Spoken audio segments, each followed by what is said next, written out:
Shalom. I'm Janice Kamenir-Reznik, longtime Valley Beth Shalom member and co-founder with the great Rabbi Harold Schulweis of blessed memory of Jewish World Watch. It is my honor this year once again, as I have for the past 16 years, to sound the shofar about the work of Jewish World Watch. It was a shofar which Rabbi Schulweis first sounded in 2004 when he challenged us to confront the genocidal suffering of the other. Sadly, at home, there is plenty of suffering, from the pandemic to the civil unrest, to the fires up and down the coast, and so much more. But Jewish World Watch was created to connect us to the genocidal tragedies which are virtually invisible to us. The shofar JWW sounds is one which we might not want to hear. It is a sound that, even if heard, is often not heeded. It is the blast of genocide and mass atrocities against people in remote places, atrocities committed by authorities who are counting on our apathy. But in our case, they are wrong. We hear the shofar blast and we heed its sacred call. On Yom Kippur, we sound the Tekiah for the Rohingya.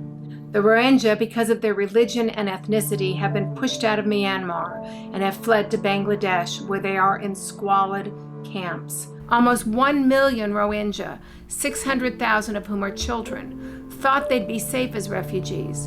Instead, they are once again being treated with cruelty. JWW has provided housing for Rohingya in the refugee camps to help them through the monsoons. And when we learned that it is illegal to teach the Rohingya children in their own language, we found a way to intervene. Why? Because we recall the times in our Jewish history when it was illegal for us to utter the words of Torah, or when we had to engage in our holidays, practice our rituals, or teach our children in hiding. JWW sounded the shofar for the Rohingya, and our community responded. In the camp, JWW has found a way to provide tools to circumvent the language ban so that the children can study in their tongue. Today, we also sound the Tekiah for those suffering in the eastern regions of the Democratic Republic of Congo, the DRC. Each year, we have reported to you about the brutality which has plagued the DRC. 6 million lives have been lost and 3 million have been displaced. Most of you know that I have traveled to these regions many times with JWW colleagues. I have told you the stories and the ways that we have helped. For more than a decade, JWW has worked extensively with Nobel Peace Prize winner Dr. Denis Mukwege at his hospital, which is dedicated to helping victims of violence against women. And in response to the Congo's forced recruitment of children as soldiers, porters, and sexual slaves, JWW has sounded the shofar and continues to respond. We work with a partner to extract children from their captors and return them to their families and help rehabilitate them. In 2019 alone, with our assistance, our partner extracted over 1,400 child soldiers by negotiating directly for their release.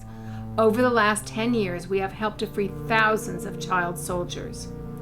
Today, we sound the Tekiah also for the Uyghur people. The Uyghurs are a Muslim ethnic people, a tiny minority in China, 2 million of whom have been forcibly moved into Chinese re-education camps, where they are detained, forced into slave labor, and denied the ability to exercise their faith and their culture. The Chinese government has disappeared their leaders and scholars and razed their holy sites. The supply chains of many U.S. companies are tainted by Uyghur forced labor, since a full 20% of the world's cotton is sourced from the Uyghur region. Uyghurs are being shipped throughout China to labor as slaves. JWW is developing a plan to highlight the problem of conflict cotton made by Uyghur slaves. JWW sounded the shofar for the Uyghurs, whose circumstances are also familiar to us. We were slaves in Egypt, and so many times throughout history. JWW played a critical role in securing the passage of the Uyghur Human Rights Policy Act of 2020, which requires government agencies to report on human rights abuses by the Chinese government. The bill was signed into law this past June. Now we are diligently working for the passage of the Uyghur Forced Labor Prevention Act. It is no coincidence that Rabbi Schulweis first proposed Jewish World Watch during the high holidays. The holidays are a call to internal conscience, During the High Holidays in 2008, Rabbi Schulweis spoke of conscience as a compass and the crown of our Jewish character. He said, the Hebrew word for conscience is matzpun. It is derived from the root word hiddenness, and in Hebrew the word for compass is matzpen, which is derived from the same root as conscience, matzpun. Rabbi Schulweis taught that conscience is our hidden compass. It helps us navigate through the challenges of life, which otherwise might plunge us into the abyss of cynicism. Shaped by our values and sense of shared responsibility to others, the Jewish idea of conscience as a moral compass is very high on the agenda of Jewish character. Rabbi Schulweis implored, teach conscience, practice conscience, treasure conscience. The treasure of the hidden compass, the future of civilization is at stake. Those were his words. We are now at the end of 5780. The work begun by Rabbi Schulweis continues, for the world still needs our conscience, maybe now more than ever.